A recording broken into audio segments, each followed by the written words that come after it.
आज मी गेले होते पाम जुमेरियामधील अटलांटिक्स हॉटेलमध्ये.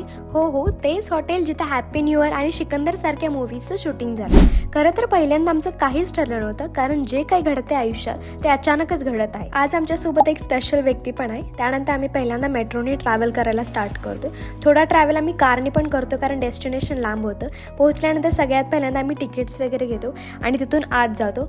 पहिल्यांदाच मी लाईफमध्ये मोनोरेलमध्ये बसणार होते. मोनोरेलचं वैशिष्ट्य इतकं आहे की ते एका रेलवरती पूर्ण ट्रेन जात असते.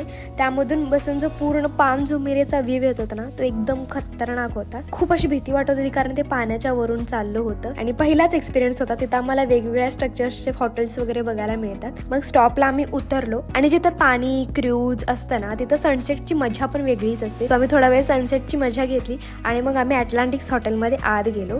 आतमध्ये त्यांचं वॉल स्ट्रक्चर पेंटिंग खूप छान होतं आणि विचार करण्यासारखी गोष्ट ही आहे की एक पाण्यावरती त्यांनी जमीन बनवली आहे आणि त्याच्यावरती इतक्या मोठ्या मोठ्या बिल्डिंग्स बनवल्या आहेत ना, की कोणी विश्वासच नाही करू शकत. आणि इतकं ॲडव्हान्स लेवल बनवले की फक्त आपण मोनोरेलनी ना सगळं पाम जुमेरिया बघू शकतं. असो नाईट व्ह्यू एन्जॉय करत आम्ही त्याच मोनोरेलने माघारी आलो. Okay, bye.